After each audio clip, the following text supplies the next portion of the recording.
un recouvrement, c'est-à-dire qu'on a une qualification en astrologie qui est liée à la position des objets. Moi, ça m'a étonné.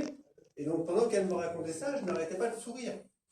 Parce que je trouvais assez étonnant, du peu que je savais du lieu, j'avais quand même compris les concepts de base, à quel point, en fait, il y a, on va dire, une convergence.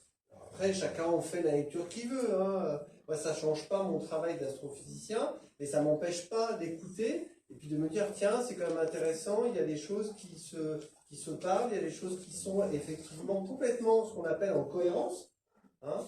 Bon, j'ai une autre activité où je fais depuis quand même plus de 30 ans des sciences cognitives, c'est-à-dire le fonctionnement du cerveau pour les apprentissages. Et je me dis, c'est quand même incroyable. Alors ça ne change pas ma pratique aussi bien en tant que prof en neurosciences qu'en tant qu'amateur d'astronomie ou astrophysicien.